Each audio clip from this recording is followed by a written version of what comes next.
سلام، من محمد مسکان هستم. اینجا آرز گنده و توی این ویدیو قرار هست آزمون 2 نشانه پایه دهم، آزمونی که در تاریخ 22 دی 1402 برگزار شده رو با هم حل کنیم. تا انتهای این ویدیو با من همراه باشید. لایک و سابسکرایب و کامنت تو این چیزا فراموش نشه. مرسی. بریم. سوال اول میگه کدام گزینه جاهای خالی عبارت زیرا به درستی پر میکند؟ بازگشت الکترون از لایه‌های سوم، چهارم، پنجم و ششم به لایه چی نور مرئی تولید میکنه؟ به لایه دوم. همین و همین. هیچ کدوم میگه لایه دوم نیست. جواب گزینه 4. و بین اینها طبیعتا اون بنفشه، اونی که طول موجی که در واقع مربوط به نور بنفشه از طول موج سایر رنگ ها کمتره. خب در واقع انرژیش بیشتره بنفشه. اوکی؟ همین چیز خیلی خاصه عجیب غریبی نبود. یادمون باشه انتقالات الکترونی که به لایه دوم میرسه جزء ناحیه مرئی هست. البته این 7 بین 2 مرئی به حساب نمیاد. همینایی که اینجا نوشته مرئی به حساب میاد. این از اولین سوال. سخت بود؟ نه؟ بریم سوال بعد. سوال دوم میگه چی؟ میگه چند مورد از مطالب زیر نادرسته، دنبال غلطه میگردیم. سوتی ندیم ما. اینایی که درستن رو تیک میزنیم، غلطه رو ضرب در میزنیم کنارش. میگه در بین ایزوتوپ های لیتیوم، اوکی، ایزوتوپ سنگین‌تر آن پایدارتر است. خب ببین لیتیوم دو جور ایزوتوپ داشت که طبق کتاب درسی. یه دونه لیتیوم 6 بود، یکی لیتیوم 7 بود. خب بعد درصد فراوانی اون 6 اینطوری تو ذهنت داشته باش. درصد فراوانی اون 6 درصده. درصد فراوانی اون 7 خب مابقیش میشه دیگه. 100 منهای 6 94 درصد. اونی که درصد فراوانیش بیشتره پایداریش هم بیشتره. خب اوکی. بین این دوتا اون ایزوتوپی که سنگین تره، عدد جمعیش در واقع بزرگتره، خب که میشه لایه 7، پایدارتر هم هست دیگه. الان جهتش این سمتیه دیگه. پایداریش بیشتره، درصد فراوانیش بیشتر. پس مورد اول مورد درستی به حساب میاد کاملا. اوکی. مورد بعد، هیدروژن دارای 5 رادیو ایزوتوپ. رادیو ایزوتوپ یعنی ایزوتوپی که ناپایدار، ایزوتوپی که ناپایدار، پرتوزای. خب بله 5 تا رادیو ایزوتوپ داره دیگه هیدروژن. دوتا اول هیدروژن 1 و هیدروژن 2 اینا پایدار بودن. خب ولی 5 تا بعدی رادیو ایزوتوپ بودن، یعنی از هیدروژن 3 بگی تا هیدروژن 7 ناپایدار بودن، پرتوزا بودن، رادیو ایزوتوپ بودن که همگی در آزمایشگاه ساخته می شود. این همگیش غلط. چرا؟ ببین من اینجا هیدروژن هم بنویسم یه دور. نگاه کن، هیدروژن 1 داشتیم، 2 داشتیم، 3 4 5 6 و 7. ببین نکته ای که وجود داره اینه که این دوتای اول پایدار بودن، گفتیم 5 تای بعدی ناپایدار رادیو ایزوتوپه. اوکی. حالا بعد 3 تای اول طبیعی بودن، یعنی در طبیعت یافت میشوند، در حالی که اون 4 تای بعدی چیه؟ ساختگی، آزمایشگاهی. پس ببین از این 5 تایی که خوب دقت کن، از این 5 تایی که ناپایداره همش که تو آزمایشگاه ساخته نمیشه. این هیدروژن 3 این وسط طبیعیه، یعنی در طبیعت یافت میشود. خب آزمایشگاهی که نیستش که اتفاقا نکته داریم دیگه. نکته خیلی پرتکراری هم هست. هیدروژن 3 میگه تنها ایزوتوپ در واقع طبیعی ناپایدار در واقع هیدروژن به شمار میاد. اوکی. پس غلطه. مورد دوم غلطه. میگه چند مورد غلطه، فعلا یه موردش از این 4 تا غلط شد. اوکی. گفته بعدی پسمان راکتورهای اتمی خاصیت پرتوزایی دارند. حفظه کتاب درسی کاملا درست. بعدی امروزه همه تکنسیوم 99 هم هست. 99 جای عدد اتمی هم نذاشته، سر جاش گذاشته، همون عدد جرمی گذاشته. موجود در جهان به طور مصنوعی ساخته میشوند. لفظ کتاب درسیه. میگه همه تکنسیوم های 99 موجود در جهان ساختگی. عین متن کتاب درسی، جمله درستی. ولی کلن یه چیزی داخل پرانتز بگم، گوش کن منو. ببین اصولا کلماتی مثل همه، هیچ کدام، اینایی که حکم قطعی یه جوری صادر میکنن کلمات خوبی نیستن. خب مثلا همه فلانیا فلانن، تو زندگی واقعی هم اینطوری نیست دیگه، کلمات خوبی نیستن. کلماتی مثل معمولا، شاید، احتمالاً، ممکن است، میتواند، اینا کلمات بهتری، اینا که یه ذره احتیاط دارن، مخصوصا تو شیمی که انقدر پر از استثناء. خب من گوشیمو این وسط رو ایرپلین مود بذارم که کسی زنگ نزنه وسط ضبط.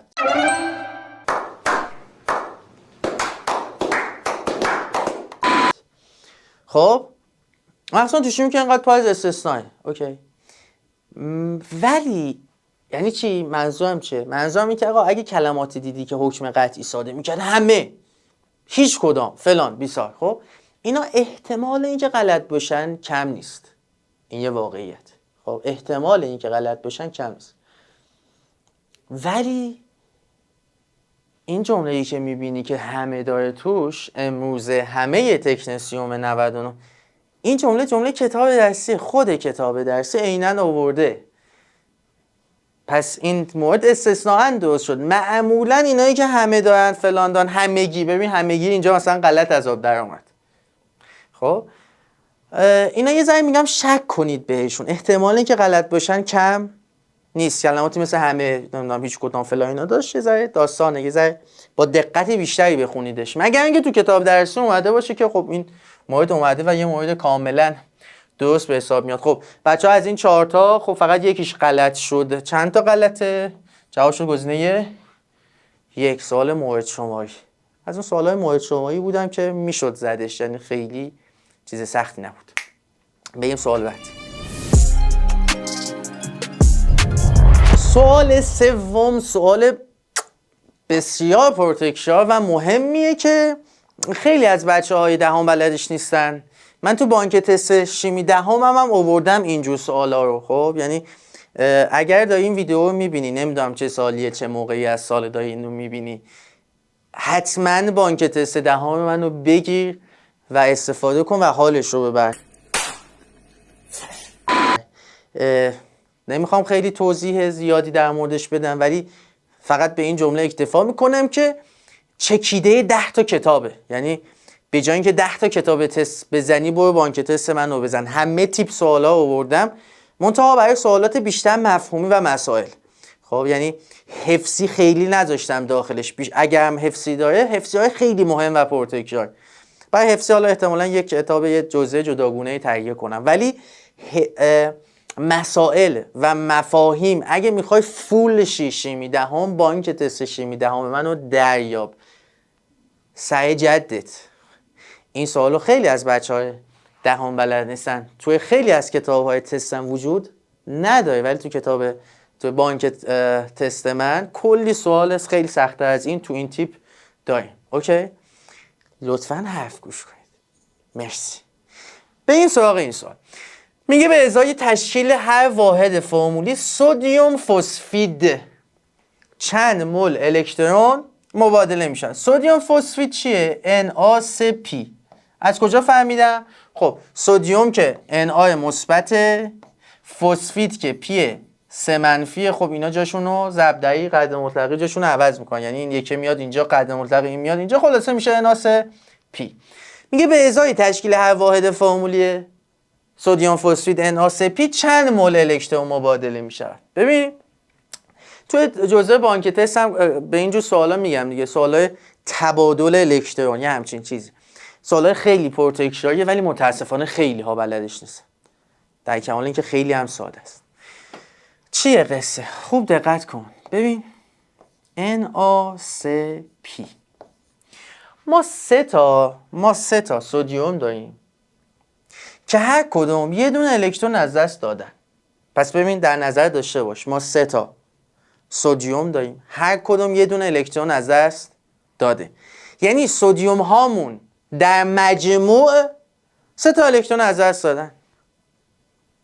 کاتیون هامون که حالا سدیم باشه 3 تا الکترون از دست دادن، شدن کاتیون. خب حالا اون 3 تا الکترونی که کاتیون ها در مجموع از دست دادن، سدیم ها در مجموع از دست داده اند، اون یه دونه پی هر سه تاشو برداشته.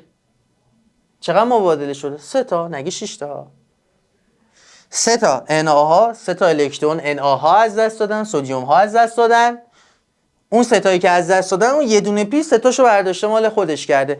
پس به ازای هر 1 مول از این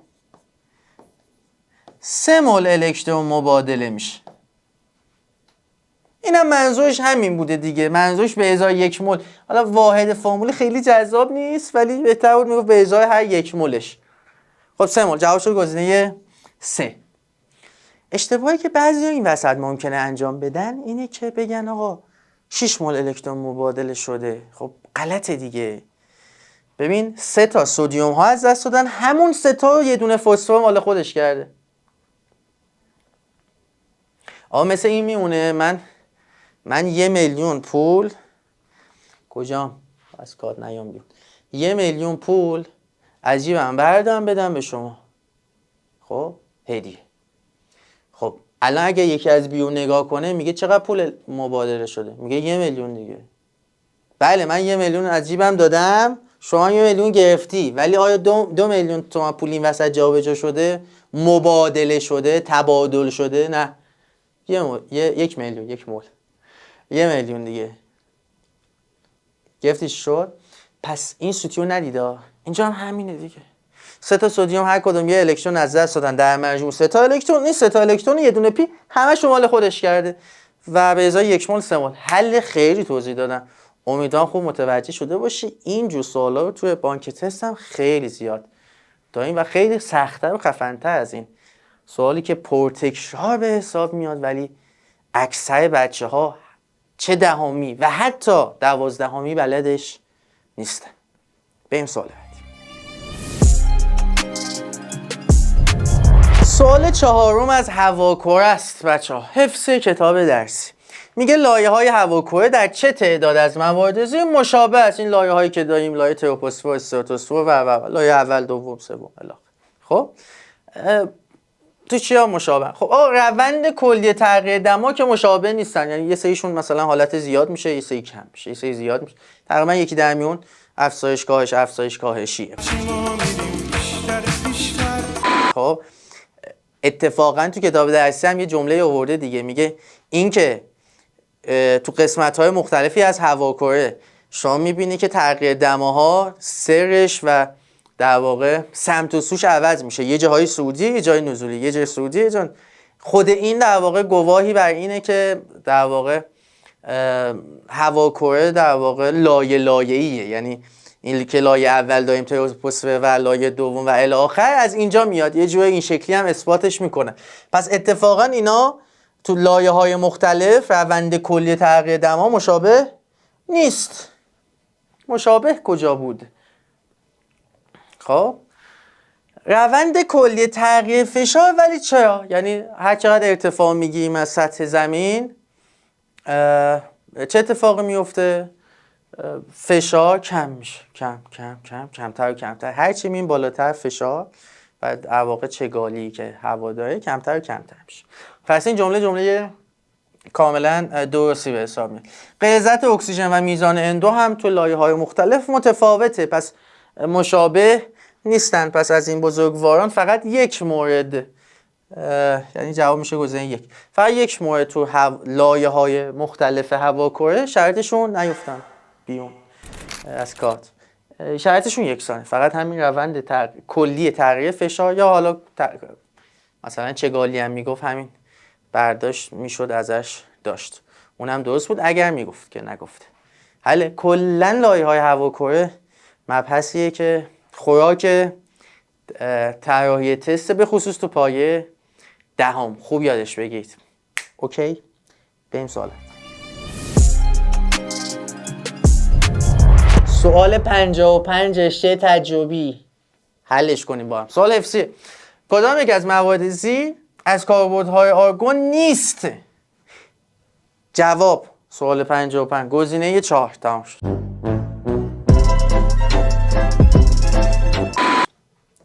نیاز به توضیح نه. نه خیر. معلومه که نه.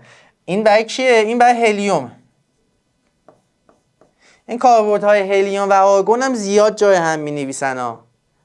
کلا این ویژگی‌های اینا زیاد جای هم می‌نویسن. هلیوم، آرگون جفتشون در واقع گاز نجیبن، گروه 18. البته هلیوم جزء دسته S تلقی میشه، این جزء دسته P تلقی میشه، کاری ندارم. حواستون باشه که داستان از روش در نیاد الکی. حفظ کتاب درسی قسمت‌های مهمی هم به حساب میاد. تو آزمون‌های 2 نشانه و آزمون‌هایی که سر فصلش مربوط میشه به آرگون و در واقع هلیوم و این کاربرداش و اینا، باز از اون قسمت‌های مورد علاقه است برای طراحان سوال که ازش سوال در بیان یه همچین شکلی و بخوان بچه‌ها ازت کنن احتمالاً، یا حالا هر چیز دیگه. خوب یادش بگیر. نیاز به توضیح دیگه ای فکر نکنم باشه.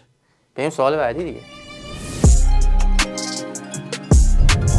سوال بعدی از کتاب درسی صفحه 70-71 توی این ویایش که من دارم. شیمی سبز، نمیدونم خوب معلوم هست یا نه. شیمی سبز، نمیدونم پلاستیک های سبز، کلا این تیکه های سبز باز از اون قسمت هایی که طراحان سوال خیلی حال میکنن باشه. اصلا فاز عجیب غریبی دارن، کراش سنگین دارن. این قسمت حفظی هیچ نکته عجیب غریبی خیلی من نمیتونم اشاره کنم، در واقع اضافه کنم به دانشتون. سوال 56 بچهای تجربی، 65 بچهای ریاضی. میگه چه تعداد از موارد زیر جزء ویژگی‌های پلاستیک‌های سبز به شما نمی‌آیند. کتاب درس. نوع پلیمر هستن، بله، حفظی کتاب. بر پایه مواد گیاهی و جانوری، جدی می‌فرمایید؟ نه، این جانوریش اضافه است. گیاهی، آقا هر جا گیاه میاد جانوری هم قرار نیست بیاد پشت سرش، پشت بندش.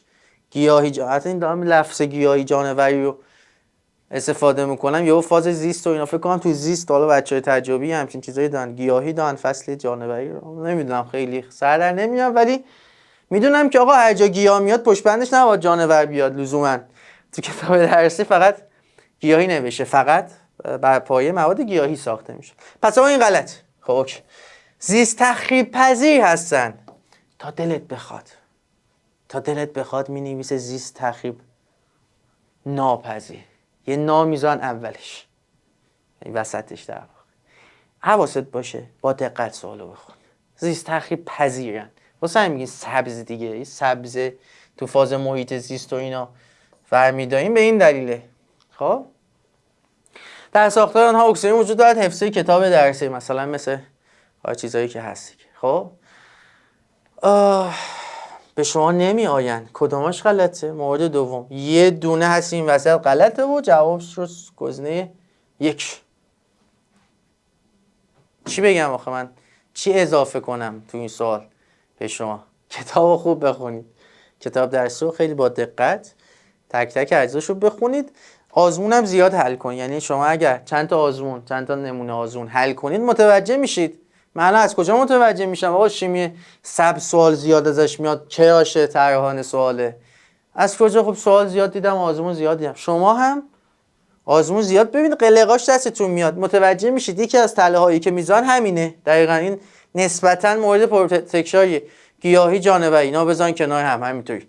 حالا که این فقط گیاهی است. حل سوال بعد. رنگ کاغذ آبی بازی. رنگ کاغذ آبی. اینا سوتی ندید. ساده فرض کردیم ما رو؟ بله ما ساده هستیم ولی نه دیگه اینقدر. سوال ازش زیاد میاد تو دهم به خصوص. چقدر اینطوری کردن. میگه محلول آبی چند ماده زیر باعث میشود کاغذ پیهاش آبی شود. یعنی کدوم یکی از این بزرگواران پاک کنم کو خاصیت بازی دارد. بازی آبی. خب به ما دو جور اکسید داشتیم دیگه. یه جور اکسید در واقع فلزات بودن، یکی اکسید نافلزات بودن. این ورتر بنویسم اکسید نافلزات. خب کدوماشون خاصیت اسیدی، خاصیت بازی داشتن؟ هر کدوم چجوری بودن؟ این توی پاک نمیکنه. نه اینقدر خوشمند نیست دیگه. خواستم امتحان کنم نشد که بشه. آقا اکسید نافلز مثلا مثل SO3. ببین شما SO3 رو یه اکسید نافلز دیگه، شما SO3 رو وقتی که بیای بریزی تو آب، مثلا با آب واکنش بدی، چه اتفاقی میفته؟ H2SO4 درست میکنه. این چیه؟ این چیه؟ سولفوریک اسید درست کرد. پس اکسید نافلز اصلا خاصیت چی داره؟ خاصیت اسیدی داره. اوکی؟ در حالی که اکسید فلز خاصیت بازی داره. یعنی چی؟ یعنی مثلا شما NA2O مثلا به عنوان مثال بریز تو آب، NaOH درست میکنه. خب که حالا یه موازنه هم کنیم، مثلا یه 2 اینجا میشه 2 تا Na 2 تا Na. حالا موازنه هنوز نخوندید، فکر کنم خوندید، فکر کنم تو این آزمون هست، سر فصلش دقیق یادم نیست. حالا بریم نگاه کنیم جلوتر. 2 تا اکسیژن 2 تا اکسیژن 2 تا هیدروژن. خب نکن اکسید فلز رو شما وقتی میریزی توی آب هیدروکسید میده. بعد کسایی که 12 باشن میدونن اینا، این هیدروکسیدها در واقع خاصیت بازی دارن. خب چرا؟ چون شما وقتی میریزی تو آب میشه NH مثبت OH منفی. خب OH منفی در واقع آبو داره زیاد میکنه، پس خاصیت بازی داره. حالا شاید با این راحت نباشی، با این اکسید فلزه راحت نباش. اکسید نافلز اسیدی شد، لابد اون یکی بازیه دیگه. بعد میگه رنگ کاغذ pH بشه آبی، یعنی خاصیت بازی داشته باشه. بعد خاصیت بازی یعنی کی؟ یعنی آقا طرف کی باشه؟ اکسید فلز باشه. اکسید فلز جماعت هر چی دیدی. خب این که اکسید نافلز هیچ. اکسید فلز بله. اکسید نافلز اکسید فلز. جواب شد کدوم گزینه؟ تله تستی. نکن گزینه 1 3، گزینه 2 2 3 4 هم حواست باشه سوتی ندی. آقا 3 موردش این ویژگی رو داره. جواب نمیشه گزینه 3، میشه گزینه 1. از این سوتی های خیلی عجیب غریب ندید لطفاً. حل اینم از این سوال. خیلی هم پرتکراره. آزمون نشانه اگر میده یا حالا هر آزمون دیگه ای، این تیکه اگه جزش هست احتمالی که سوال بیاد از این رنگ کاغذ و خاصیت اسیدی بازی و از این فازا کم نیست واقعا. باز از اون قسمت های مورد علاقه طراحان سوال به حساب. بریم سوال بعدی. گوش کنید این سوالو. کتاب درسی و تامیناتش خیلی مهمه. خب یعنی تو سالهای اخیر هم تو کنکورها اگر بیشتر دقت کنید متوجه میشید که دارن بیشتر از تامینات کتاب درسی سوال میدن. شکل‌ها و نکات تامین‌های کتاب درسی چه داخل فصل چه تامینات دوره‌ای خیلی مهم شده. خواهشی که دارم اینه که کتاب درسی رو بجوید. یعنی قشنگ اینه اگه فرض کنیم کتاب درسی انتری شروع کنید جویدن. چندش اینقدر مسلط باشید. خب اینقدر مسلط باشید، منظورم اینه. شکل‌ها، تمارین، همه چیزی کتاب درسی رو واقعا قورت داده باشید اگر میخواید نتیجه های خفنی بگیرید. این شکل کتاب درسی هم از اون شکل‌های خیلی پرتکرار و سوالخیزش این قسمت از فصل 2. با هم بخونیم سوالو. میگه با توجه به شکل زی کدام گزینه درست است؟ جواب اگه شکل رو بلد باشی جواب میشه گزینه 3. این شکل نشان میده گازهای گلخانه‌ای. خب CO2 یه گاز گلخونه. گازهای گلخانه‌ای از خروج کامل گرمای آزاد شده زمین جلوگیری میکنن. اگر بلد باشید مسلط باشید تو کتاب درسی واقعا خب این جمله درستی به حساب میاد. و مثلا این H2O غلط، فرض مثال CO2 مثلا گازهای گلخانه‌ای اینا. بعد چونم براتون بگی که انرژی پرتوهای تابیده شده به زمین کمتره غلطه باز، یا اون طول موجه نمیدونم کمتره غلطه و جواب میشه گزینه 3. اوکی. کتاب درسی. سوال بعد. سوال 59 رشته تجربی که توی ریاضی هم نیومده این سوال، توی رشته ریاضی سوالیه که خب شاید خیلی ها نتونن جوابش بدن. چرا؟ جز اون حفظی هاییه که شاید کمتر بچه ها بهش دقت کنن. سوالا بخونیم. میگه کدام یکی از، الان از گوشی هم بهتون نشون میده، میگه کدام یکی از موارد زیر در اثر سوختهای فسیلی در اگزوز اتومبیل تولید میشود؟ CO2 SO2 CO NO2 CXHY که این هیدروکربن دیگه، درسته؟ هیدروکربن از هیدروژن و کربن تشکیل شدن. جل الخالق. خب چی قصه؟ آقا صفحه 66 کتاب من الان به حساب میاد، ویایش 1403. ببین صفحه 66 کتاب درسی رو اگر بیارید، من معلومم کامل، یه شکلی اینجا هست، نمیدونم خوب مشخصی اینا، شاید لازم باشه تو تدوین یه لحظه اینطوریشه، نمیدونم. اگه اینو نگاه کنید زیرش نوشته اینجا نوشته در اثر سوزاندن سوختهای فسیلی انواع آلایندها وارد هواکره می شود. خب بعد با قرمز شروع کرده یه چیزایی نوشتن، نمیدونم اگر نیازه تو تدوین اینطوریشه خیلی خوب میشه. خب نوشته مثلا CXHY هست، NO2 هست، CO2 تو اون قرمزا هست، SO2 هست، CO هست.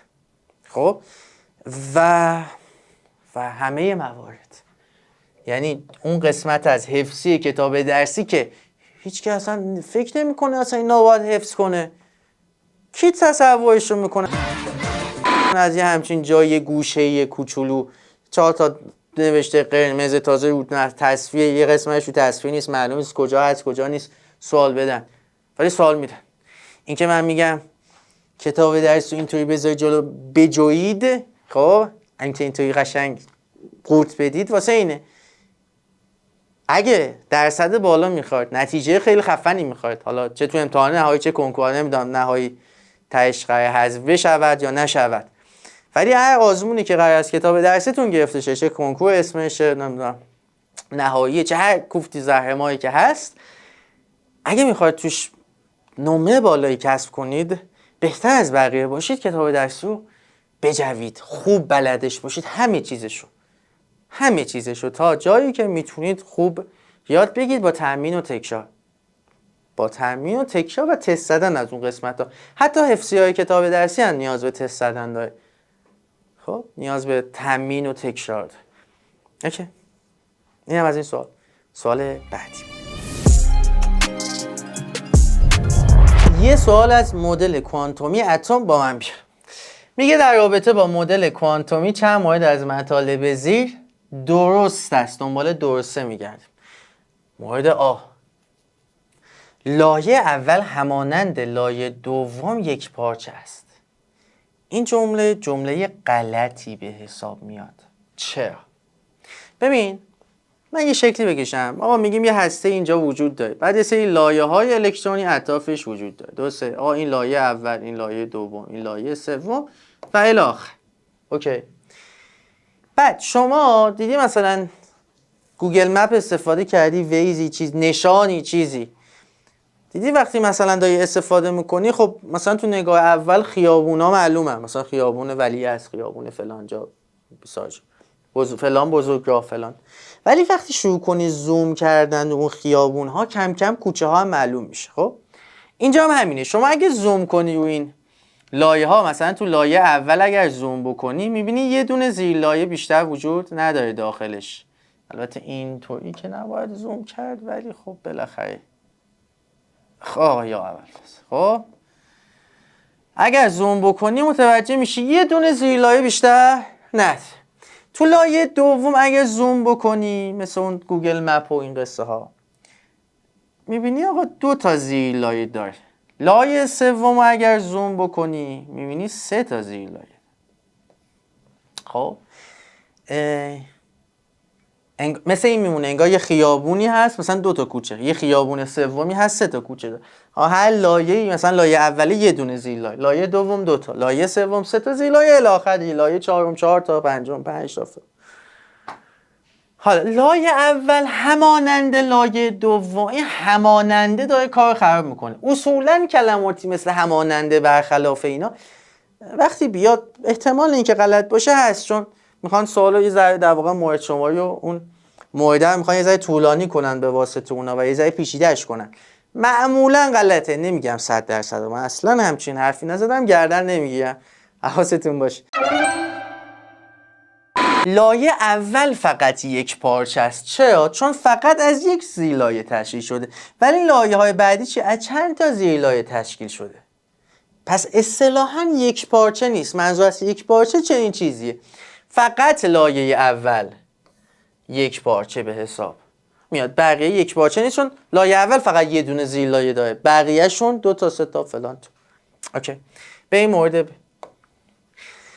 الکترون همه وقت خود را در بخش‌های کوچکی در اطراف هسته اتم به نام زیرلایه سپری می‌کنند. همه نه، بهتر بگیم اغلب اوقات، اغلب وقت خود را یا اکثر وقت خود را. خب یعنی به خاطر این همه وقت در واقع این مورد غلط از آب در میاد. کلاً الکترون همش در حال چرخش و گذران زندگی و این و اون و ایناست. خب ما بیشتر با این مدل کوانتومی و این حرفایی که میزنیم داریم راجع به احتمالات صحبت میکنیم. خب مثلا آقا یه چیزی داریم به اسم اوربیتال که شما نمیدونید، خیلی ساده بگم خونه الکترونه. میگیم آقا الکترون اونجا احتمال حضور داره، احتمال زیاد، مثلا بالای احتمال 90% تو این همچین فضایی وجود داره. احتمال همش ماشاءالله داره میاد جنب و جوش بالا به تکون الکترون. پس این که نوشته همه وقت خود را در بخش‌های کوچکی در اطراف هسته اتم به نام زیرلایه چیز میکنه، خیلی در واقع جمله درست نیست، یه ذره هم سطح بالاست این جمله. یعنی اوکی، این هم هست. مورد پ میگه در هر لایه حداقل یک زیرلایه وجود دارد که عدد کوانتومی اصلی n و فرعی آن یکسان است. میگه تو هر لایه حداقل یه دونه زیرلایه وجود داره که آقا n و lش با هم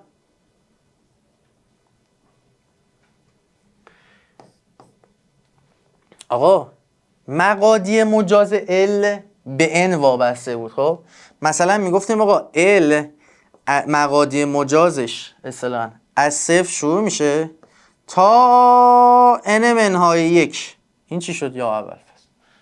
خب تا N منهای 1، یعنی اصلا به N نمیرسد. ما هیچ موقع نداریم که اینا با هم برابر شه تو هیچ لایه. در هر لایه حداقل یکی، نه بابا، اصلا به n نمیرسه هیچ موقع. مقادیر مجاز تا n منهای 1، یه دونه قبل ترش یه دونه کمترش. خب آقا با توجه به اینکه گزینه 0 نداریم، گفته چند تاش هم درسته، خب قاعدتا آخری درسته دیگه، اینا 1 2 3 4. خب جواب شو که شد گزینه این، ولی چرا ت درسته با هم بررسی کنیم. سر تست زدن خب لطفاً باهوش باش.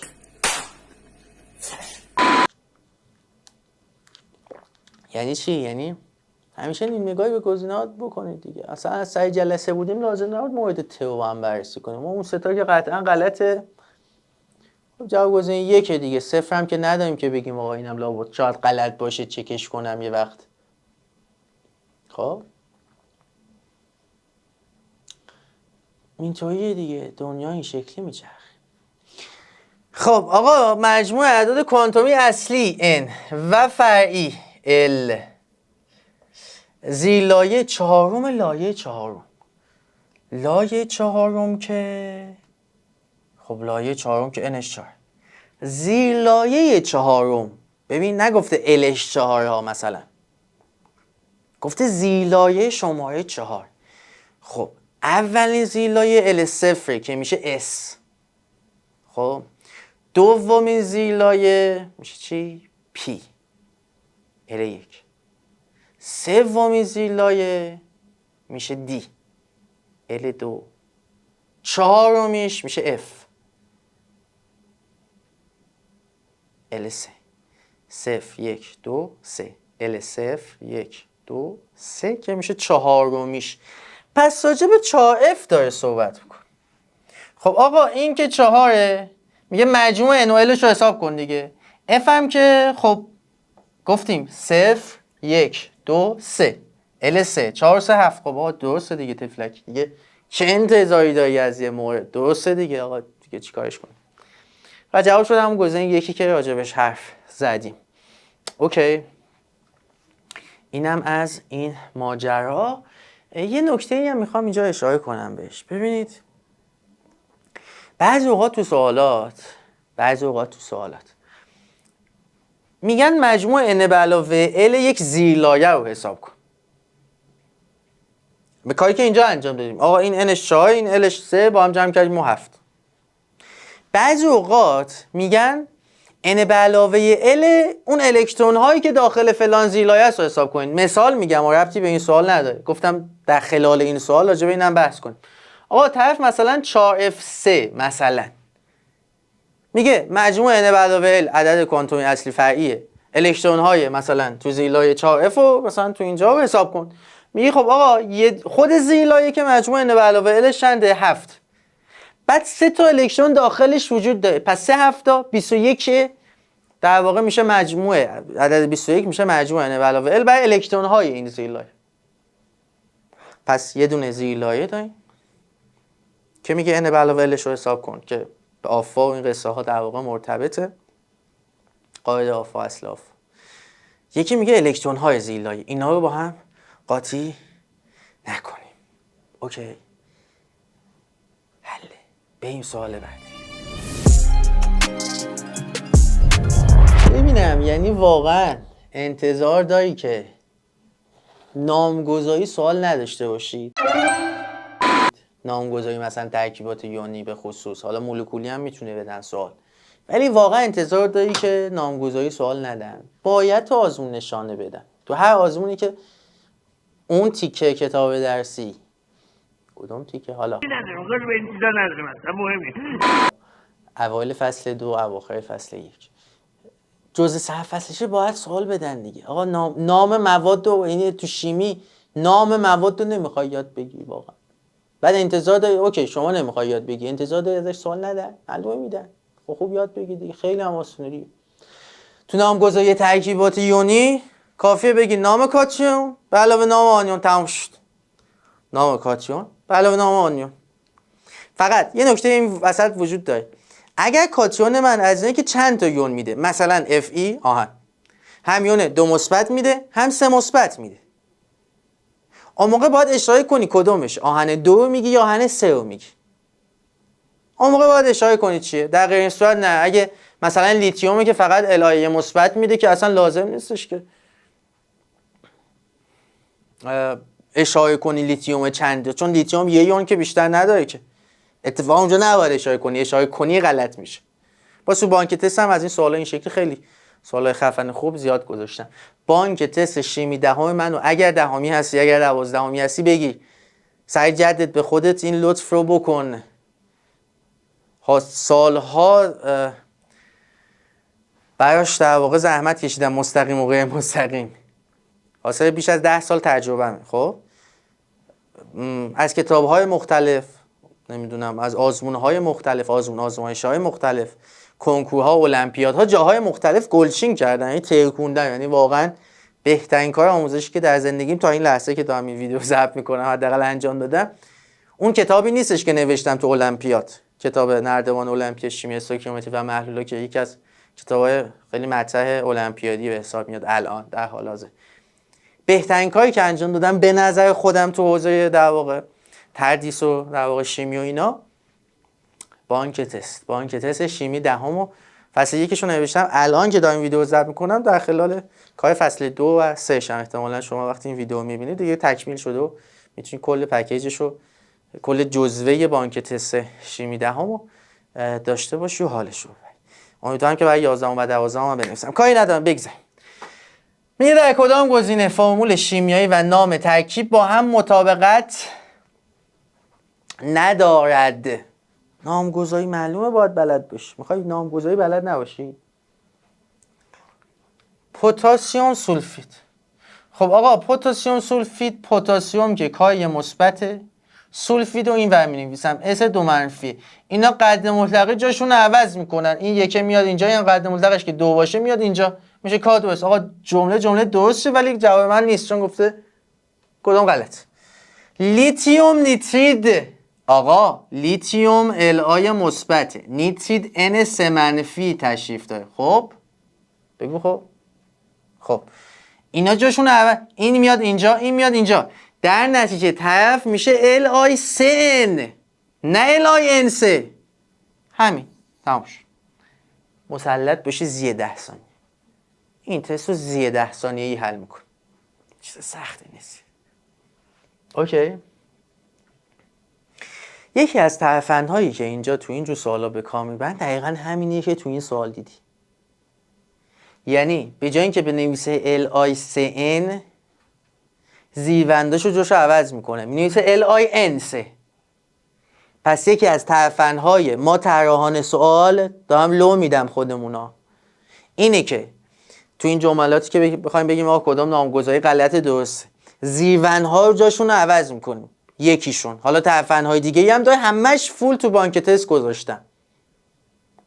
اوکی. خب بقیه‌اش هم درسته دیگه. آقا آلومینیوم اکسید، آل که Al3 مثبت، اکسید هم که O2 منفیه، این میاد اینجا، این میاد اینجا، به صورت قاعده مطلقه میشه Al. ببین میشه که هستن تو کارت. آره میشه Al2O3. Al2O3.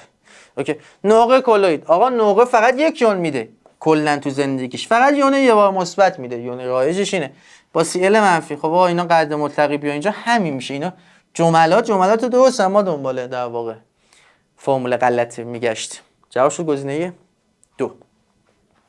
داخل پرانتز بگم این چیه؟ اسمش لیتیوم نیترید نیست، این لیتیوم آزید هست در واقع. لیتیوم آزید. خب حالا آزید شما نداریدش تو کتاب درسی. آزید N3 یه بار منفیه که یک یون چند اتمی به شما میاد. یه یونی که چند تا اتم، مثلا اینا کن یه اتم، این یون یه اتم، یون تک اتمی ان اینا اصطلاحاً تو فصل 1 و 2 دهمه. و یون‌های چند اتمی تو فصل 3 دهم بیشتر گفته میشه. لیتیوم هم که LI مثبته، در نتیجه اینا با هم LI N3 درست میکنن. پس این چیزی که اینجا نوشته بود لیتیوم آزیده، لیتیوم نیترید نیست. اینا جاشون رو عوض کردن. لو دادم خودمون. از این کارا زیاد میکنم و توی ویدیوام ببینید، حتما خوب استفاده کنید، خوب یاد بگیرید. بریم سوال بعدی. ساختار چه لوئیسی؟ واقعا ساختار لوئیس نمیخواد یاد بگید؟ چرا بلد نیستید 90% اصولی و درستش رو؟ دارم به این فکر میکنم که یه جزوه یه ویدیویی چیزی تدارک ببینم، اگر وقت کردم بین این همه کلاس و داستان یه جزوه یه ویدیو یه چیزی از ساختار لوئیس درست کنم و تقدیم حضورتون کنم. خیلی دنبال کنید ببینیم چیکار میکنیم. شاید تا زمانی که این ویدیو منتشر شد یه کاری هم برای ساختار لوئیستون کردم. والا نمیدونم. اینجا هم که ویدیو تحلیل آزمون نمیتونم خیلی درس بدم. حالا سعی میکنم این لابله ها تدریس هم داشته باشم دو جایی که میتونم، ولی بالاخره از یه حدی به بعدم ویدیوهای حوصله سربر میشه دیگه.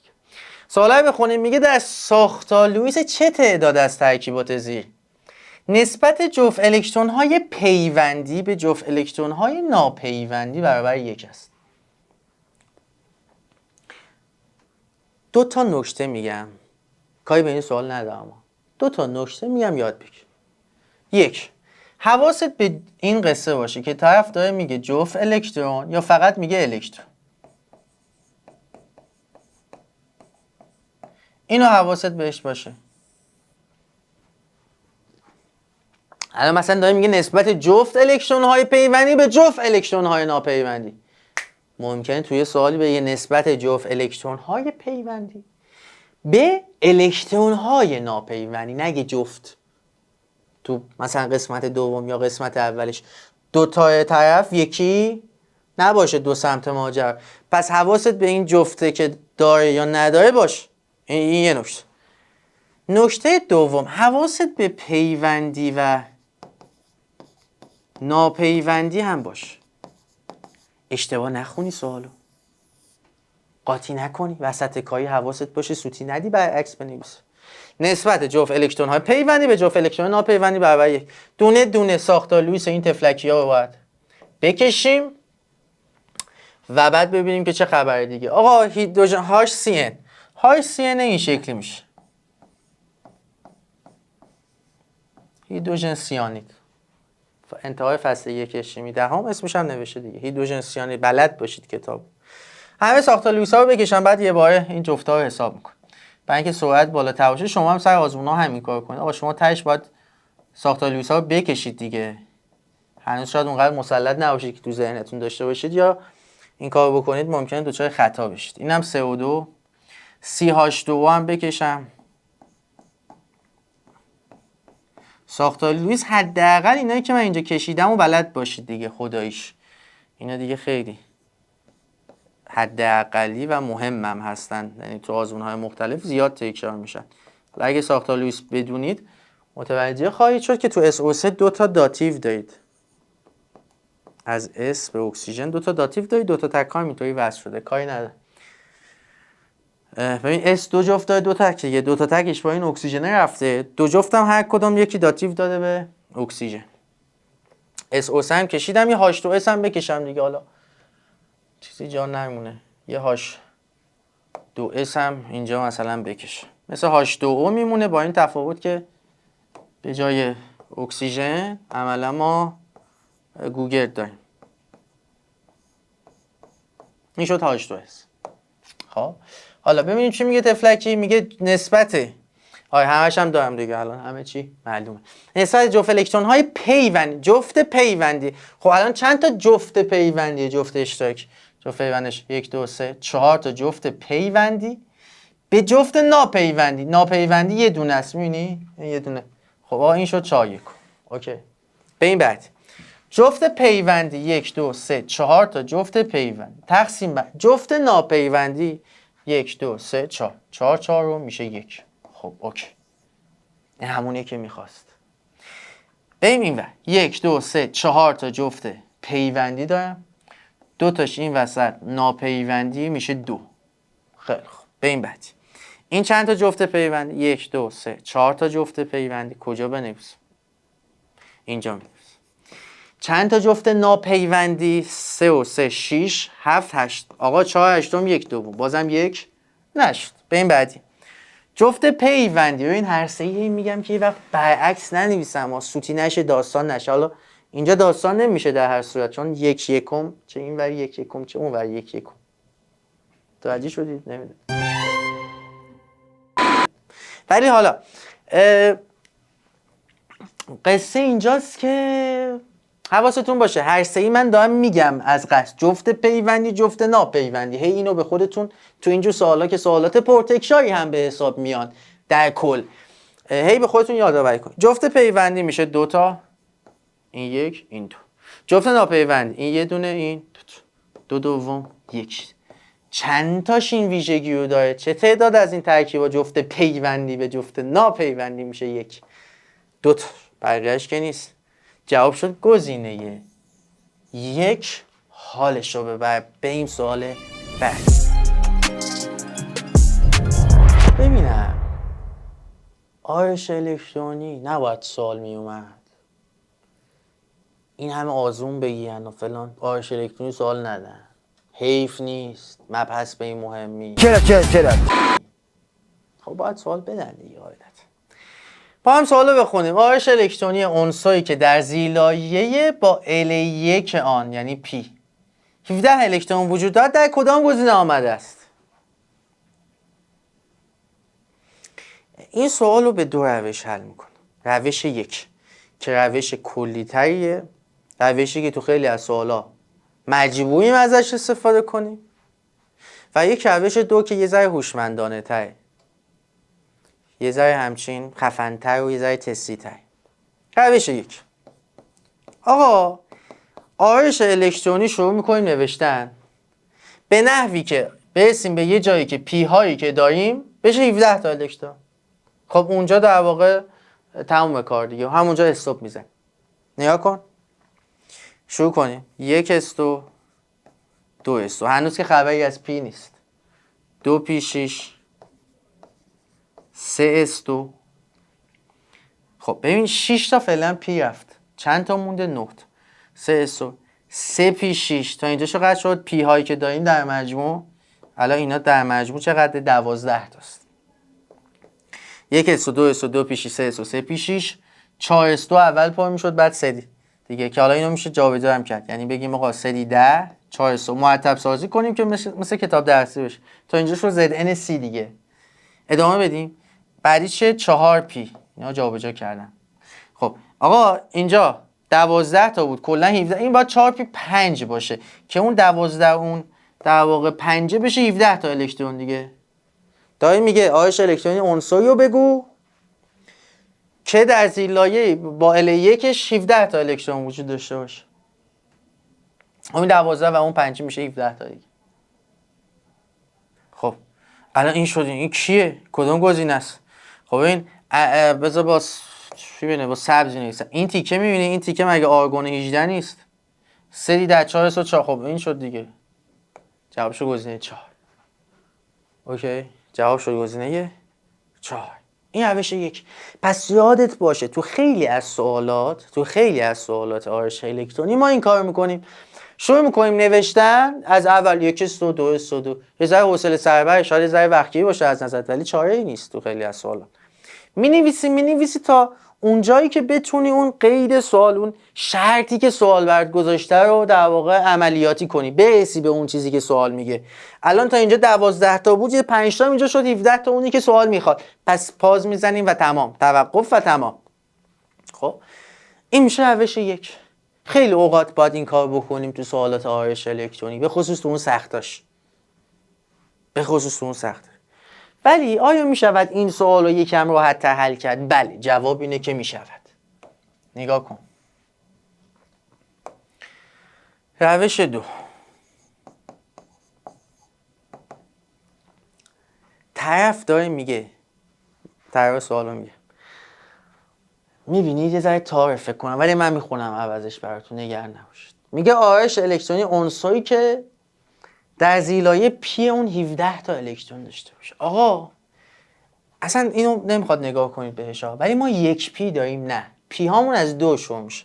ما 2 پی داریم و نمیدونم شروع میشه دیگه. آقا 2 پی داریم، 3 پی داریم، 4 پی داریم، 5 پی داریم الاخ. از 2 پی شون پی ها دیگه از 2 شروع میشه دیگه. لایه اول که پی نداره که 1 پی نداریم، از لایه دوم به بعد پی داریم. خب آقا گفته پی ها در مجموع 17 تا الکترون. آقا 6 تاش اینجا، 6 تاش اینجا، 12 تا، یه 5 تا هم اینجا.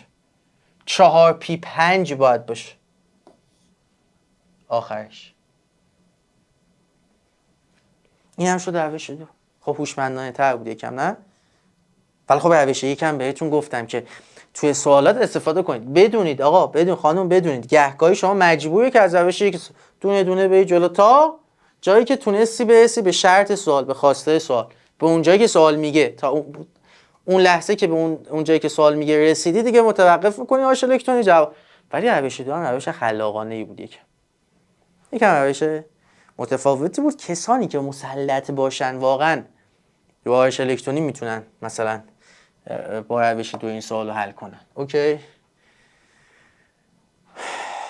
من حاضرم تو که اینم خیلی تو دلم مونده. هی امروز از اول که دارم زبانی میگم اوکی تو ذهنم، یه ذهن خلاق شیطونه مرموزم هی نمیذاره ویدیو بدون حاشیه تموم شه. بریم سوال بعدی. سوال 64 بچه‌های تجربی که توی یازی هم نیومده آزمون نشانه 2. یه سوال ساختار لوئیس دوباره. ما هم بخونیم. در چه تعداد از مولکول حائزه پیوند سه‌گانه وجود داره؟ ساختار لوئیس میکشی. حالا یا رو کاغذ یا انقدر مسلطی که تو ذهنت ساختار لوئیس رو میکشی، بعد تشخیص میدی که خب این سه‌گانه داره. نه، فقط باید مسلط باشی دیگه. خب چه قصه؟ از این ور شروع کنیم. مثلا کربن دیسولفید میشه CS2. یعنی شما تو این سوال بعد هم نامگذاری بدونی آقا کربن دیسولفید که CS2، آمونیا که مثلا انهایس، SO2، گوگل دی اکسید، کربن مونوکسید، اتین C2H2 که حالا تو فصل 1 11 بیشتر راجع به اتین میخونیم. خب کاری نداره. هم باید اسم مواد رو بدونی، هم ساختار لوئیس بدونی. اسم مواد رو دونستی، خب فرمولش در اومد. ساختار لوئیس هم که بلد باش. آقا کربن دیسولفید شبیه کربن دی اکسیده، CO2 و CS2 این همه. خب با این تفاوت که به جای اکسیژن گوگرد بذار. چرا؟ چون اکسیژن و گوگرد همگویی ان. نیفتم اکسیژن و گوگرد همگویی ان، پس باید شبیه هم عمل کنن. تعداد الکترون های ظرفیتشون یکسان. CO2 CS2 ساختارشون باید عین هم باشه. آقا CO2 چه شکلی بود؟ این شکلی دیگه. حالا من اینجا به جای اکسیژن فقط باید چیکار کنم؟ عیناً گوگرد بذارم. این میشه CS2. آمونیاک انهایس، این میشه انهایس. گوگرد دی اکسید SO2. SO2 چه شکلیه؟ شبیه O3 میمونه، مثل اوزون میمونه. فقط به جای اکسیژن اتم مرکزی گوگرد میذاریم. حالا این شکلیه که دو تا تک S، حالا برای بچه‌ای که ساختار لوئیس یه چیزایی بلدن، یه چیزایی میدونن. آقا نکته اینجاست که دو تا تک S با دو تا تک اکسیژن کنایی پیوند دوگانه میده. یکی از جفتای ناپیوندی S داتیو میده و اینا. اینم که یه جفت و سه تا تک ها راحت. کربن هم که 4 تا تک تلقی میشه تو کتاب درسی، 2 تا تک پایین 2 تا تک پایین و اوکی میشه. کربن مونوکسید مثل NO میمونه ساخت. سگانه دارد. اینو خیلی ها بلد نیستن، نمیدونم چرا. آقا کربن مونوکسید خیلی ساختار لوئیسش مهمه. خیلی زیاد.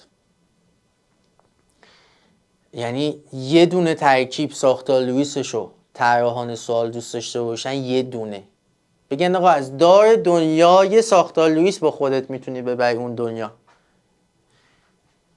میگن کربن مونوکسید. بعد شما میخوای بلدش نباشی؟ نداریم، نمیشه، اصلا بازی اینطوری نیست. نمیشه، مگه داریم ما؟ باید بلد باشید دیگه. آقا ساختار لوئیسش این اندو میمونه. اندو 2 5 10 تا الکترون ظرفیت داره. کربن مونوکسید 4 علاوه 6 اینم 10 تا الکترون ظرفیت داره. الکترون های ظرفیتشون مساویه، تعداد اتم‌هاشون هم به هم میخوره، پس ساختار لوئیسشون هم عین همه، فقط به جای 2 تا N یه کربن یه اکسیژن میذاریم. تموم. خب کاری ندارم. اتین چیه؟ C2H2. C2H2 چه شکلی میشه؟ این شکل. حالا اولا پس اینو بلد باشید آقا، اینو بلد باشید، این یه دونه خیلی مهمه. من هایلایتش که تا حالا یادم نمیاد هایلایت کرده باشم تو این تحلیل آزمون نشانه. اینقدر این لامصب مهمه و اینقدر بچه‌ها سوتی میدنش. گفته چه تعداد پیوند سگانه؟ یه دونه اینجا پیوند سگانه است، یه دونه اینجا دیگه. بقیه‌اش که سگانه نیست قربون شکلتون، چش و چارتون. 2 تا سگانه داریم و جواب میشه گزینه 1. بتک. اینم باید میگفتم، نمیدونم چرا. خب بریم سوال بعدی. مثلا آب خوردن بود دیگه واقعا. بریم سراغ سوال 65 میشه. خدا وکیلی سوال جمع اتمی میانگین رو دیگه بلد باش. اینم خیلی پرتکشار. به سبکی منم حل میکنم، سعی کن یاد بگی. اوکی؟ بریم چیکار میکنم. میگه اگر اتم M دارای 2 ایزوتوپ M22 و M20 باشد و جمع اتمی میانگین این عنصر اینقدر باشه، تفاوت درصد فعالیت این ایزوتوپ چقدره؟ حالا خواسته یه ذره سوالو مثلا بپیچونه خیلی سرش. جمع اتمی رو برابر با عدد جمعی در نظر بگیر. آقا مثل این میمونه که یه کلاسی داریم، نمرات کلاس یا 20 اشتباه شد، یا 20 فکر کنم، یا 22. خب پس آقا نمرات کلاس یا 20 یا 22. نمرات کلاس رو از سبک به سنگین میچینیم. آقا این 20 این 22. بعد درصد فعالیتش رو نمیدونیم چنده دیگه، آقا خبر نداره. درصد فعالیتش رو این پایین میذاریم. درصد فعالیت به صورت کسری یا اشاری اون پایین میذاریم که حالا اینجا که دیگه نمیدونستیم چنده. قصه اینجاست که آقا خانم میانگین نمرات کلاس از پایین ترین نمره کلاس یه عدد بیشتری. یعنی اگه مثلا پایین ترین نمره یک کلاس 20 باشه، میانگین باید از 20 عدد بیشتری باشه. یعنی میانگین ما باید باشه 20 به علاوه یک عددی. 20 به علاوه یک عدد. حالا اون عدد چیه؟ الان به دستش میاد. چجوری به دست میاد؟ الان میبینید. از این نگاه کن، با همین با آبی مینویسم. از این 20 رو کم کن 0. از این 20 رو کم کن 2.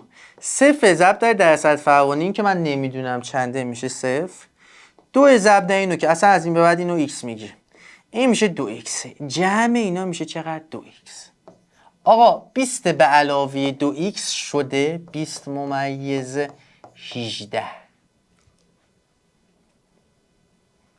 از اینجا 2x میشه 18 صدم. x میشه 9 صدم. x شد 9 صدم، معنیش چیه؟ معنیش اینه آقا اینو میبینی، این درصد فراوانیش 9 صدمه. یعنی چی؟ 9 درصده. 9 صدم یعنی چی؟ 9 درصد دیگه. 9 تقسیم بر 100. 9 درصد. خب پس این یکی چی میشه درصد فراوانیش؟ 100 منهای 9 درصد. 91 درصد. نه؟ جمع اینا باید بشه 100 دیگه. و حالا داره میگه اختلاف تفاوت درصد آقا یکیش 91 یکیش 9. اتفاقا 91 هم گذاشته ناقلا. خب آقا 91 منهای 9. خب قبوله یکانش 2 اصلا 82 که میشه، ولی یکانش 2 و اصلا نیازی نیست که حالا 82 لزوما بده. 9 و 2 11 و فلان. جوابشو گزینه 2. اوکی. ببین این ایده‌ای که اینجا به کار بردم چیه قصهش؟ از ریاضیات میاد، هیچ ربطی به شیمی نداره. ایدهش اینه به جای اینکه میانگین وزنی، حالا کاری که ما میکنیم میانگین وزنی فکر کنم تو آمار و احتمال و اینا فکر کنم تو آمار، به جای اینکه میانگین مثلا میانگین وزنیه 2 تا عدد 20 و 22 بگیم، میگیم آقا 20 تا که من دارم فعلا یه گوشه نگه دارم. خب بس یه بار دیگه بگم، به جای اینکه میانگین 20 و 22 بگم، میگم آقا 20 که اون گوشه بذار باشه، 20 رو که دارم، بیا میانگین 0 و 2 رو بگیرم، با اون 20 جمع کن. این یه کار ریاضیاتیه که باعث میشه ما سرعت محاسباتمون راحت تر باشه، سریع تر باشه. اوکی. فکر کنم تو ویدیوهای آزمون نشانه 1 یا چه امسال، یعنی چه الان من دارم 1402 رو ضبط میکنم دیگه بچه‌ها، 1401 هم ضبط کردم. خب فکر کنم تو آزمون 1 نشانه همین 1402 یا 1 نشانه 401 یا 2 نشانه 401 این روش رو بیشتر توضیح دادم. خب دیگه اینجا سعی میکنم کمتر صحبت کنم که بیشتر راه حل از من ببینید، کمتر درس بدم که ویدیوها خیلی طولانی نشود. اوکی. سوالای جمع میانی سوالات بسیار محبوبیه، تقریبا هر سال سوال کنکور ازش میاد سوال، و اینکه تو بانک تست من هم زیاد ازش سوال داریم. بگذاریم به این سوال. موازنه بلد نباشی فاتحت خونده است. ای خدا زیرا چیکار کنم؟ سعی جدتون موازنه رو یاد بگیرید دیگه. موازنه تو 10 داریم، تو 11 داریم، تو 12 تا آخرین فصل شیمی 12 این موازنه و استوکیومتری ولتون نمیکنه. به این سوالا رو با هم بخون. در معادله زیر پس از موازنه نسبته. پس از موازنه فعلا بذار موازنه کنیم بعد سوالو میخونیم. باشه؟ خب تو روش من تو موازنه میگیم آقا پیچیده ترین ترکیب رو بذاریم 1. الان بین همه اینا پیچیده ترین ترکیب به نظر NH3 میاد. خب پیچیده ترین ترکیب از نظر ما ترکیبیه که تنوع عنصراش بالا باشه، تعداد اتماش هم زیاد باشه. خب NH3 تقریبا این ویژگی رو داره بین همه اینا. یه دونه 1 اینجا گذاشتیم، یه دونه 1 هم اینجا میذاریم، چون اینجا یه دونه نیتروژن داریم، اینجا هم یه دونه نیتروژن داریم. خب 3 تا هیدروژن من اینجا دارم، چه عددی من اینجا بذارم که تو 2 ضرب بشه 3 تا هیدروژن؟ 3/2. خب شد 3/2. پس من اینجا میذارم 3/2. منتها شد یه عدد کسی. هر جا عدد کسی برخورد کردی تو عدد مناسب ضرب کن ضریباتو. نگاه کن چیکار کردم، یه دو دیگه مرور کنیم. 1 3/2. شد 3/2. هر چی ضریب تا الان نوشتیم تو 2 ضرب کن. این میشه 3، این میشه 2، این میشه 2 و حالا موازنت رو ادامه بده. نگاه کن الان موازنه به هم نخورده، کاری که تا الان کردیم سر جاشه. الان اینجا 2 تا نیتروژن داریم، اینجا هم 2 تا نیتروژن داریم. قبلا اون یه دونه مساوی بود، یه دونه نیتروژن یه دونه نیتروژن. الان اون 2 تا مساویه ولی مساویه به هم نخورد. اینجا نگاه کن 6 تا هیدروژن دارم، 2 تا 3 2 تا 6 تا، پس مساویه. قبلش رو 3 مساوی بود، حالا رو 6 یه عدد بالاتر، ولی به هر حال مساویه. موازنه به هم نخورد. این کار که کردی حالا ادامه میدیم. نگاه کن الان به عنوان مثال اینجا چند تا اکسیژن داریم؟ 1 2 تا 4 تا با اون یه دونه با اون 3 تا میشه در مجموع 7 تا اکسیژن سمت راست داریم. چون الان ضریب O2 مونده دیگه، من O2 ضریبش رو به دست بیارم کار تموم. خب آقا سمت راست 2 4 تا، چون من سوتی دادم. خب آقا چند تا اکسیژن؟ چند تا اکسیژن؟ 2 تا اکسیژن اینجاست، یه 3 تا اینجا، 5 تا عضو میخوام. 5 تا اکسیژن اینجا داریم، پس باید 5 تا هم این ور داشته باشه. چه عدد اینجا بذارم که تو 2 ضرب بشه 5؟ 5 دوم. ای شد 5 دوم، هر چه عدد تا این لحظه داشتی تو 2 ضرب کن که میشه همش. یعنی این 2 میشه 4، این 2 میشه 4، این هم میشه چقدر؟ این 3 هم میشه 6. شد 4 5 4 6. جلل خالق. حالا که موازنه رو انجام دادیم میگیم آقا چی میگه حرف حسابش؟ اینا هم پاک کنم دیگه. موازنه انجام. فقط حواست باشه سوتی ندی یا همه رو ضرب کنی. چیزی این وسط جا نیفته. 4 5 4 6. چی میگه این تفلکی؟ میگه که نسبت تعداد اتم های اکسیژن یا خب برابره تو هر دو سمت به تعداد اتم های نیتروژن که اینم برابر. اکسیژن ها مثلا این ور 10 تاست مثلا. خب این ور مثلا خب بازم 10 تاست دیگه طبیعت. هرچند خیلی مهم نیست که منظورش چیه، ولی خب این 10 تا اکسیژن به هر حال ثابت باقی میمونه. خب میشه چی؟ میشه 10 تا اکسیژن داریم ما به تعداد اتم های نیتروژن 4 تا نیتروژن. خب آقا 10 4 5 دوم 2.5. جواب شد گزینه 3. موازنه رو باید خیلی خوب یاد بگیری. خب من کلاس‌های آنلاین موازنه میذارم رایگان، معمولا وبینارهای رایگان میذارم از طریق کانال تلگرام خودم امار مسکان آندرلاین کمیستری. واو میتونید دنبال کنید، اگر وبیناری چیزی گذاشتم میتونید بیاد تو این کلاس ها شرکت کنید. رایگان هم هست، معمولا یک کلاس 2 ساعته مثلا هولوش 2 ساعت میشه، میتونید تماشا بکنید حالش رو ببرید. شاید ویدیوش هم ضبط بکنیم بذاریم تو آپارات، تو یوتیوب و اینور اونور. فیدبک شما به ما بدید دیگه، شما هستید که ما رو زنده نگه میدارید و امیدوار به این که ویدیو ضبط کنیم، فعالیت داشته باشیم و همه این قصه ها. تک تک لایک، کامنت ها، سابسکرایب ها و چیزای شبیه به این به ما انگیزه میده. بریم سوال بعدی. سوال 67 بچه‌های تعجبی. اگر یون X3 منفی دارای 36 الکترون باشه، یعنی پیش چنده؟ ببین یه پی داشته دیگه، یه عدد اتمی داشته. من عدد اتمی با پی نمایش دوست دارم، با پی نمایش بدم. پی چه اصلا هیچ ربطی نداره. خب آقا عدد اتمی با پی نمایش. آقا اگر یون X3 منفی 36 الکترون داشته باشه، پس پی چنده دوست من؟ پی 33 دیگه. پی لابد 33 که 3 تا الکترون گرفته شده 36. حله؟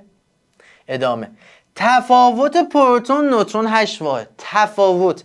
من الان باید بنویسم n منهای p یا p منهای n. کدومش؟ طبیعتا این. چرا؟ چون ما بلدیم که آقا بجز هیدروژن 1 عدد اتمی، یک عدد جمعی. بجز هیدروژن 1 برای پایدار ماندن هسته همواره n بزرگتر مساوی پروتونه. آقا نوترونه باید بزرگتر باشه تهش.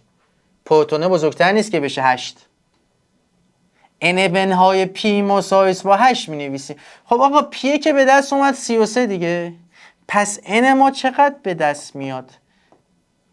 33 به علاوه 8. 8 و 3 11 41. نوترون هم شد 41. 2 3 8 و 3 11 آره دیگه. اوقات چون توی کلاس‌های توی ویدیوهای آفلاین این شکلی من دارم همزمان هم سعی میکنم خوب درس بدم، هم همزمان دارم فکر میکنم که برای هر دانش آموزی چه سوالی ممکنه پیش بیاد که بهش جواب بدم. خیلی قویم. بعد واسه همین گهگاهی دیگه حواسم کامل 100 فول اینجا نیست. در نتیجه اگه جای سوتی دادم بدون که این قصهش، من چون دارم به جای شما هم فکر میکنم و همزمان دارم به سوال احتمالی شما هم جواب میدم، پس خب یه ذره انرژی ذهنی زیادی از من میبره. خب آقا عدد جمعی میخواد. عدد جمعی چه؟ جمع نوترون و پروتون. اینا رو با هم جمع کنیم این عموها رو. خب 4 که بشه یک کانش متاسفانه نمیشه جواب گزینه زد، ولی 3 و 1 4، اینم 4 و 3 7، 74 و جواب شد گزینه 4. سوال خیلی خیلی پرتکراریه دیگه. اینجور چیزا هم تو بانک تست منم زیاد تا دلت بخواد از اینجور سوالا به مراتب البته سخت‌تر و خفن‌تر و نکته‌دارتر وجود داره. بازم میگم اگه دهمی هستی بانک تست منو، بانک تست دهم منو فراموش نکنی ها.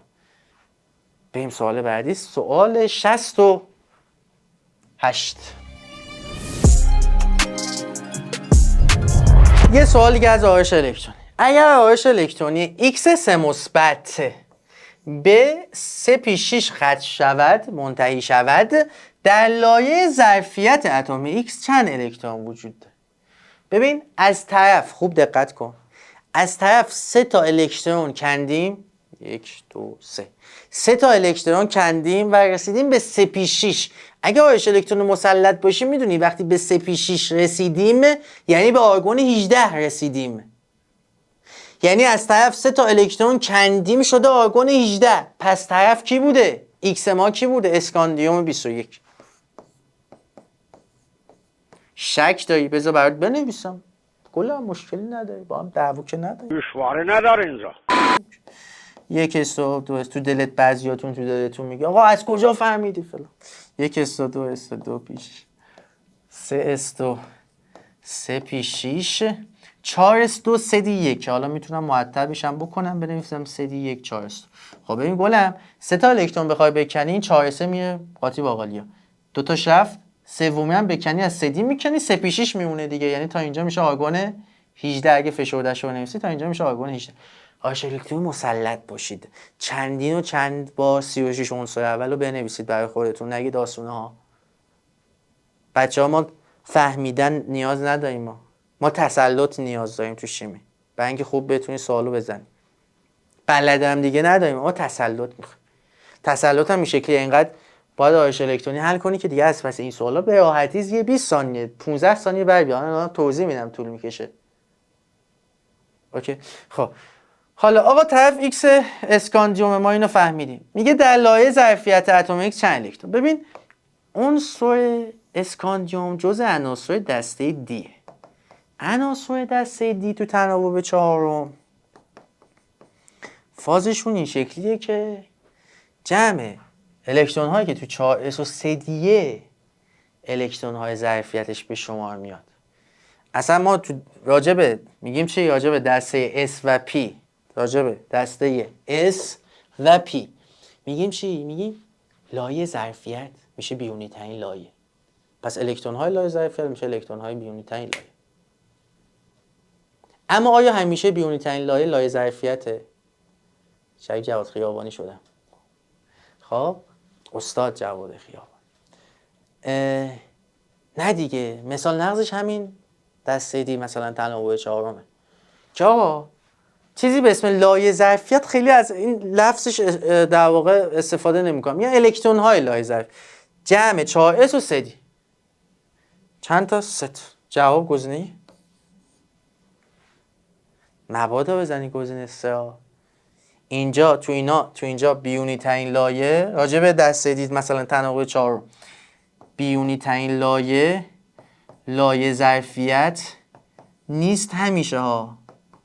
الان تو دسته دی تناوب 4 بیونی ترین لایه ظرف نگه آقا 4 است و 2 تا گزینه 3 نداریم از این بساط. بریم سوال بعدی. سوال 69 بچه‌های تجربی، یکی مونده به آخر. این سوال حل کنیم سوال بعدی دیگه آخریش. و سلام. بازم یه سوال آرش الکترون. با هم بخونیم. میگه عنصری که در دوره سوم و گروه 16 جدول تناوبی جای دارد. دوره سوم، تناوب سوم و گروه 16 کیه؟ کتاب درسی رو باید بلد باشید. جدول تناوبی باید بلد باشید. حداقل 36 عنصر اول. این که گوگرد 16. گروه 16 اکسیژن داره، او اس فلان بسا. او تناوب 2، اس تناوب 3. اس 16 چند لایه پر و چند زیر لایه پر دارد. یه نکته هم بگم همین به بهونه این سوال، این لالوله ها. آقا لایه، خانم لایه و زیر لایه هم با هم قاطی نکن. سوالو با دقت بخون.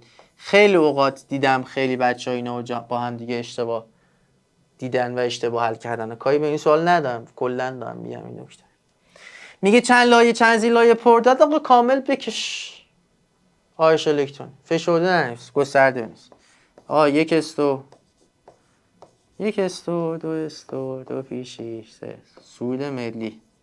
من تو کلاس المپیاد میگم سود ملی المپیاد به آرش الکترون. 1 استو تو همه کلاس میگن 1 استو 2 استو 2 پیشی 3 استو چند تا اینجا چند تا شد؟ 10 و 12 3 پی 4 16. این شد اس گوگرد.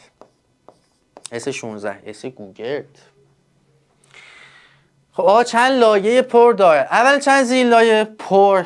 پراش کجاست؟ این دیگه پر نیست دیگه. حتی نیمه پر هم نیست.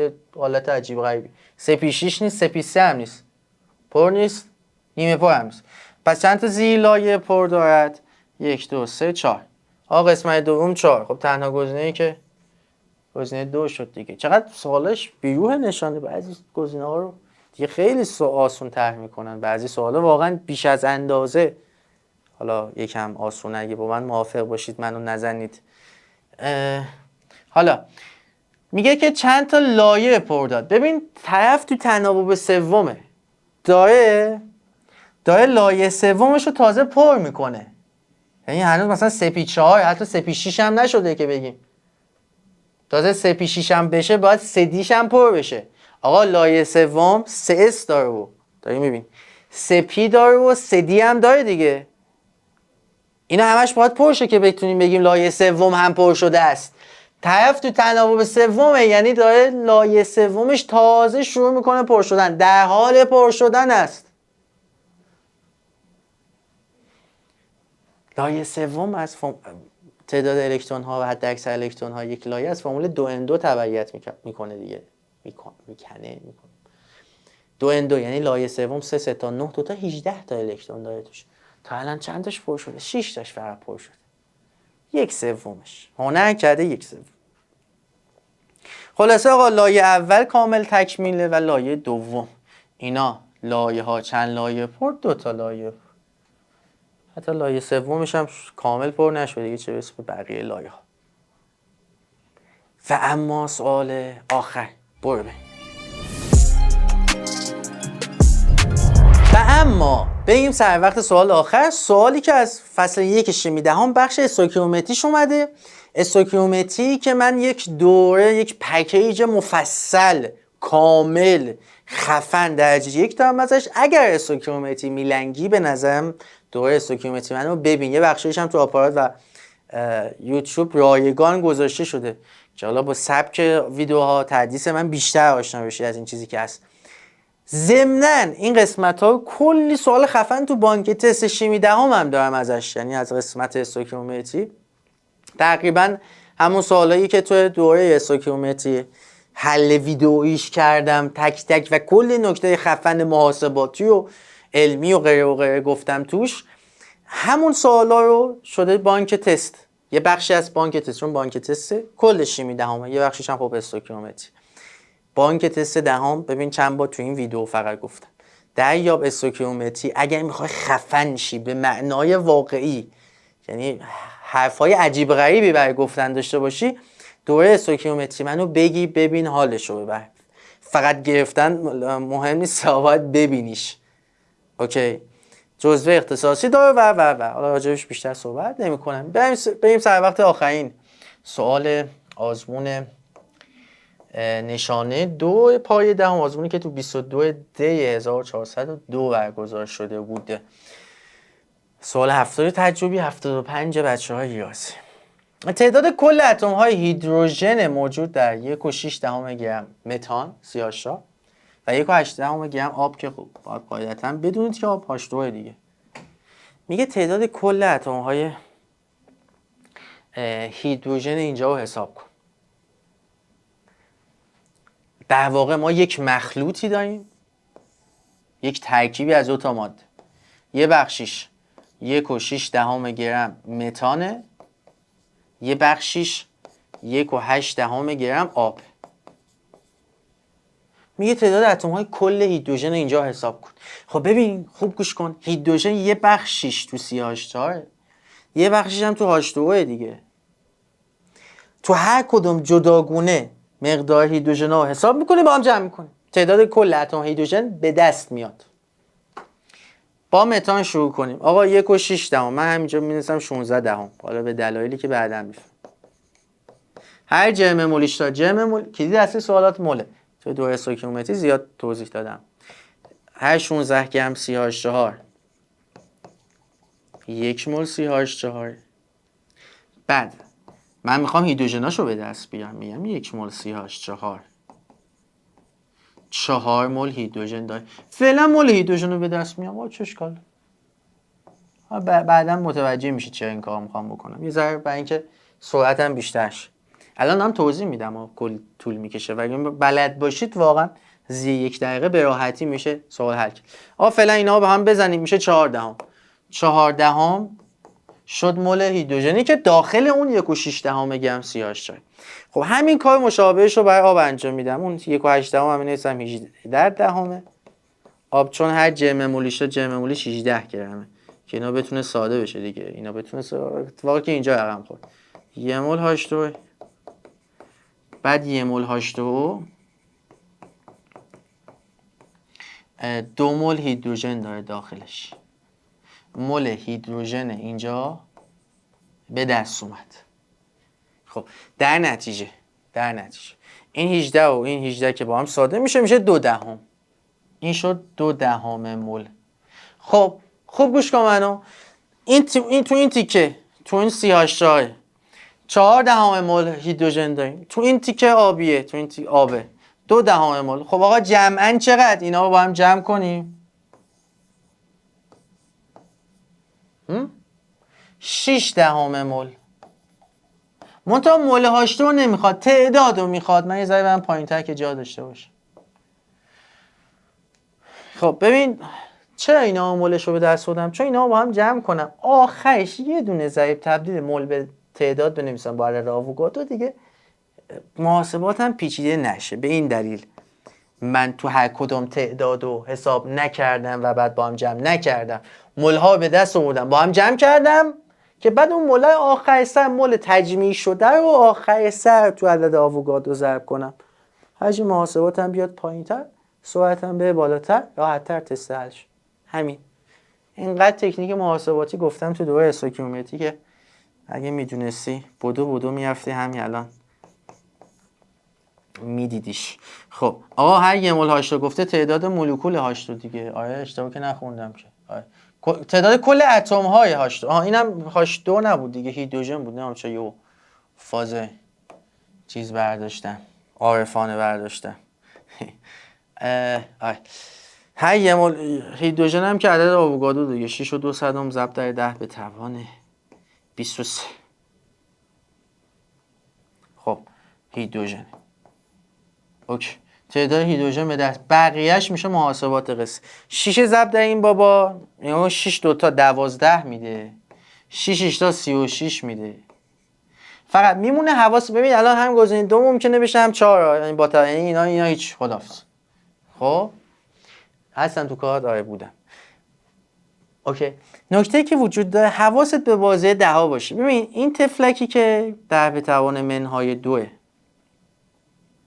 این تفلکی هم که 6 ضرب در 10 به توان منهای 1، این 602 بود. خود 602 تو 6 ضرب کردم شد این عدد. خود 602 تو 6 ضرب یه 10 به توان منهای 2 اینجا داره، یه 10 به توان منهای 1 اینجا میشه 10 به توان منهای 3. با اون میشه 10 به توان 20. اینه جواب. منتها این عیناً تو گزینه‌ها نیست. مثلا بیام نماد علمیش کنم، بگم آقا با آبی بنویس. این هستم تو کار هستم. میشه 3 ممیز 612 ضرب در 10 به توان 3. نه یعنی اینو اگه اینو تو 3 ضرب کنم میشه این دیگه. بعد توی 20 هم بیاد میشه 23. آیا این اینه؟ 3 ممیز 612 ضرب بله خودش تموم شد. اگه نبود اون یکی دیگه لابد دیگه حساب نمی‌کنم دیگه. اوکی؟ یاد گرفتی؟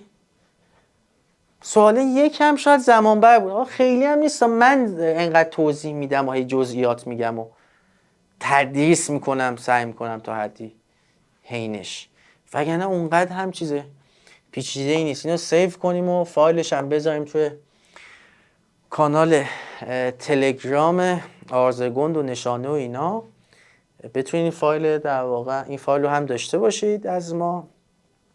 و همین آخرین سوال از آزمون 2 نشانه پایه دهم، آزمونی که در تاریخ 22 یا اول فصل در تاریخ 22 دی 1402 برگزار شده بود. امیدوارم که کلی لذت برده باشید، کلی نکته یاد گرفته باشید. تا ویدئویی دیگر شما رو به خدای بزرگ میسپارم. فعلا